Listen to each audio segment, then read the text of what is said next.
देखिए आशीष जी, मैं पहले आपको बताना चाहूंगा कि जो विजयपुर विधानसभा सीट है, वहां पर जो निर्णायक भूमिका में आदिवासी वोट बैंक और शहरिया वोट बैंक होता है। तो ऐसे में कांग्रेस ने जो आदिवासी कार्ड खेला था वो कहीं ना कहीं सफल हो गया है, और कांग्रेस प्रत्याशी मुकेश मल्होत्रा ने बीजेपी प्रत्याशी रामनिवास रावत को तकरीबन 7,000 से ज्यादा वोटों से शिकस्त दे दी है। अब चूंकि रिकाउंटिंग की मांग रामनिवास रावत अभी फिलहाल करते हुए नजर आ रहे हैं, लेकिन जो वोटों की मतगणना हुई है उसके हिसाब से अभी जो कहा गया है उसके हिसाब से मुकेश मल्होत्रा कांग्रेस प्रत्याशी ने अपनी जीत दर्ज कर दी है। तो जो हार के अगर हम कारणों पर जाएं तो हार के कारणों पर बेसिक,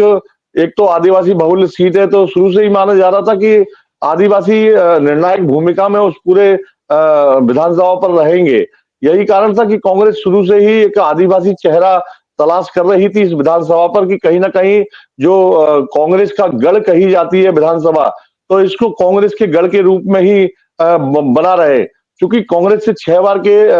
विधायक रहे हैं रामनिवास रावत, कद्दावर नेता है ग्वालियर चंबल संभाग के। तो ऐसे में बीजेपी में जब वो पहुंचे और बीजेपी ने उन्हें वन मंत्री बनाया, उसके बाद से लगातार जो घोषणाओं का दौर चला था, तो ऐसे में कयास लगाए जा रहे थे कि सत्ता पक्ष के साथ वहां की जो जनता है वो जाएगी, और जो रामनिवास रावत है उनको 7वीं बार वहां की जनता विधायक बनाएगी। लेकिन कहीं ना कहीं अ,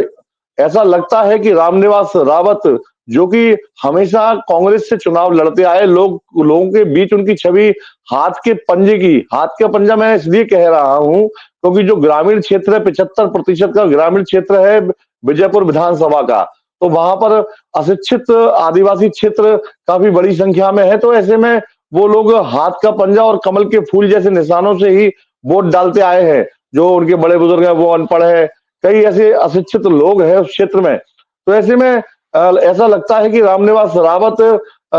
जो लोगों की धारणा थी हाथ के पंजे वाली, उसको मिटाने में असफल रहे, और वो लोगों के जहन तक नहीं पहुंच पाए कि मैं अब भारतीय जनता पार्टी में हूं और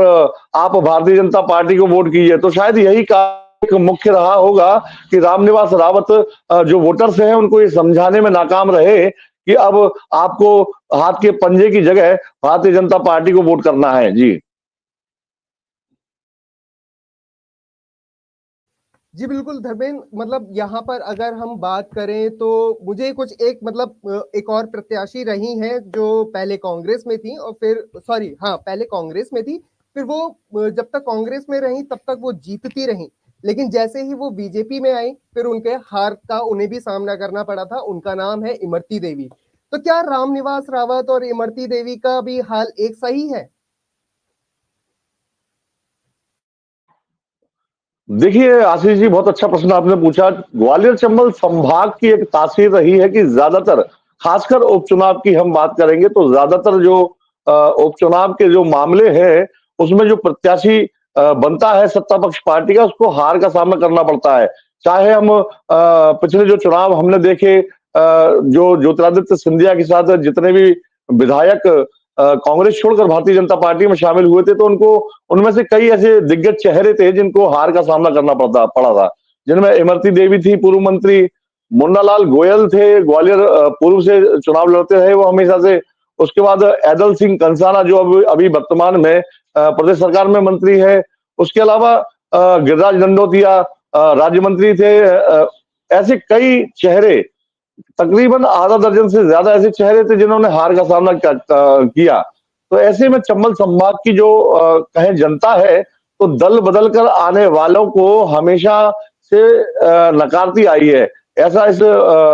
जमीन का चलन है। तो ऐसे में यही दावा कांग्रेस भी कर रही थी कि दल बदल कर आने वाले लोगों को नकार देती जनता, और जनता जो है वो जो चंबल अंचल की जो माटी है वो वीर सपूतों की माटी है, ऐसे में दल बदल कर आने वाले लोगों को वो नकार देती है। तो यही इस उपचुनाव में भी देखने को मिल रहा है कि दल बदल कर आए रामनिवास रावत को विजयपुर विधानसभा की जनता ने पूरी तरह से नकार दिया है। अब हालांकि रिकाउंटिंग की बात रामनिवास रावत कर रहे हैं, हालांकि एक ऐसा सूत्रों से खबर भी आई थी कि रिकाउंटिंग से पहले उन्होंने ईवीएम जो मशीन है उस पर भी सवाल खड़े किए हैं। तो ये अपने आप में एक खास बात हो जाती है कि भारतीय जनता पार्टी का प्रत्याशी ईवीएम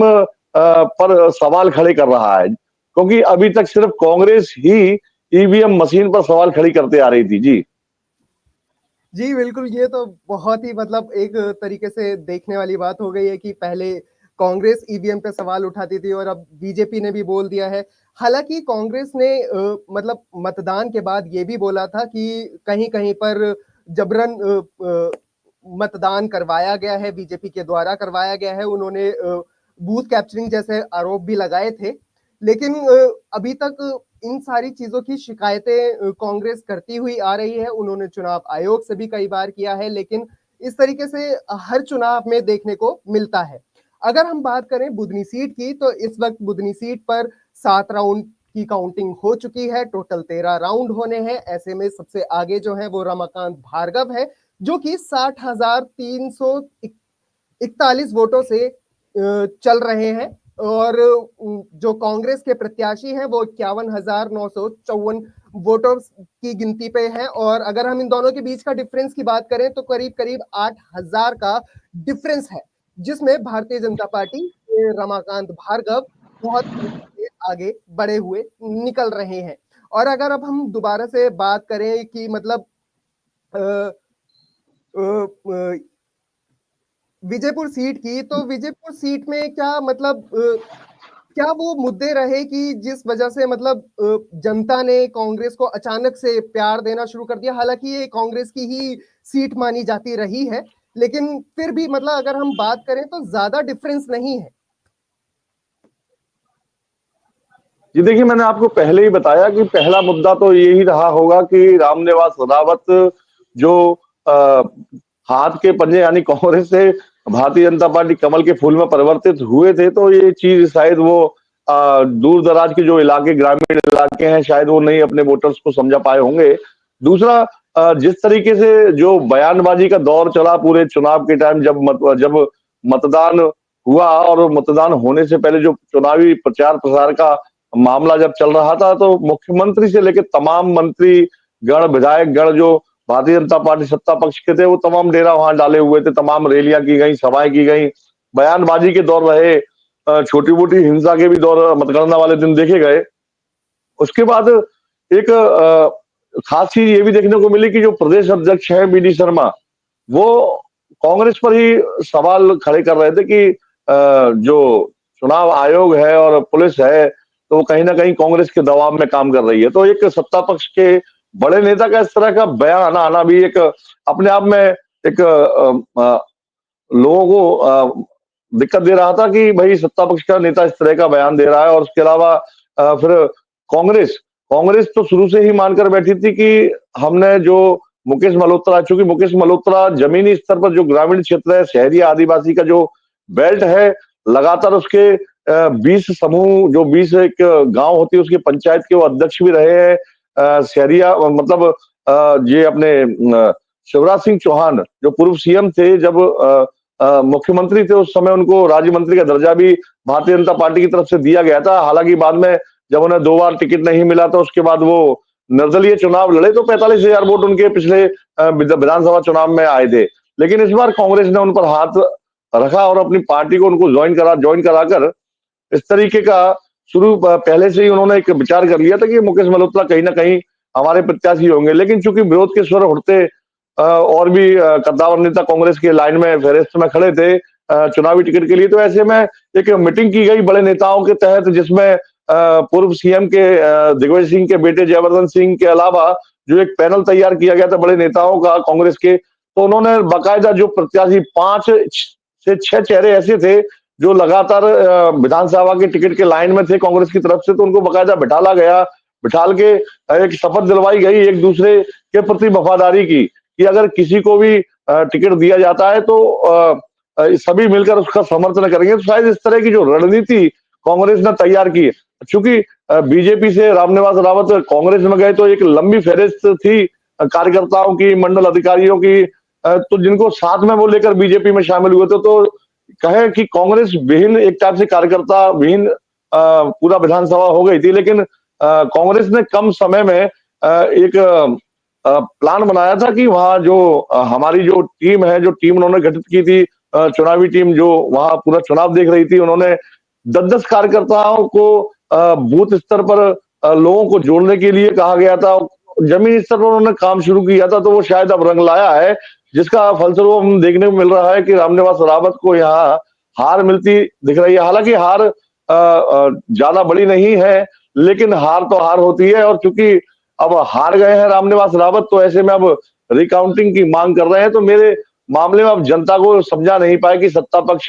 का मैं नेता हूं, अगर जीतता हूं तो शहर का क्षेत्र का काफी विकास होगा। कई भाषणों में भी उन्होंने कहा, कई सारी घोषणाएं भी क्षेत्र में हुई, तकरीबन 1,000 करोड़ की घोषणाएं भी हुई, लेकिन उन घोषणाओं का असर विजयपुर विधानसभा की जनता पर नहीं पड़ा, क्योंकि जनता भी अब पहले से ज्यादा समझदार हो गई है। वो भी समझ चुकी है कि ये सब चुनावी घोषणाएं हैं, अब धरातल पर ये चुनाव जीतने के बाद आएंगी या नहीं आएंगी, क्योंकि 6 बार के विधायक रहे थे रामनिवास रावत, तो ऐसा कोई ऐसा बड़ा काम उस क्षेत्र में नहीं किया गया जिससे कि एक उसे लैंडमार्क कहा जा सके कि भाई ये काम हुए हैं। तो इस काम को, क्योंकि कई सारे मुद्दे विधानसभा में है, खासकर में जो श्योपुर का जो जिला है वो अपने आप में ही कुपोषण के लिए जाना जाता है पूरे प्रदेश के मानचित्र पर। तो कुपोषण से लेकर रोजगार, रोजगार से लेकर शिक्षा, शिक्षा से लेकर तमाम ऐसी मुद्दे थे कि जिन पर काम होना था। अब चूंकि ग्वालियर चंबल संभाग से अलग थलग जिला है श्योपुर, और श्योपुर में ही विजयपुर विधानसभा आती है, तो ऐसे में विकास की राह तक रहा है अब विजयपुर। तो अब जनता ने अब एक नए चेहरे को चुना, अब देखते हैं विकास कहां तक वो ले जाते हैं। जी जी, अगर हम बात करें छत्तीसगढ़ की रायपुर सीट की, तो हमारे संवाददाता वहां से भी जल्द जुड़ने वाले हैं, वो अधिक जानकारी देंगे। फिलहाल के लिए हम आपको बता देते हैं कि रायपुर दक्षिण की सीट पर भारतीय जनता पार्टी एक बहुत अच्छी जीत के साथ आगे चल रही है। भारतीय जनता पार्टी के जो प्रत्याशी हैं सुनील कुमार सोनी, वो काफी अच्छा प्रदर्शन करते हुए इस चुनाव में उभरे हैं। और अगर हम वहीं बात करें कांग्रेस की, तो कांग्रेस के यहाँ से प्रत्याशी है आकाश शर्मा, जो कि करीब करीब 36,000 वोटों के साथ में इस वक्त मैदान में चल रहे हैं, बढ़त बना रहे हैं, लेकिन वो कहीं ना कहीं मतलब पिछड़े हुए भी हैं। और ये मार्जिन जो है इन दोनों पार्टियों के बीच का, वो बहुत ज्यादा अब बढ़ चुका है। यानी कि कुल मिला के 19 राउंड होने हैं, और जिसमें से अभी तक 16वें राउंड की काउंटिंग चल रही है। और अगर हम बात करें मार्जिन की, तो ये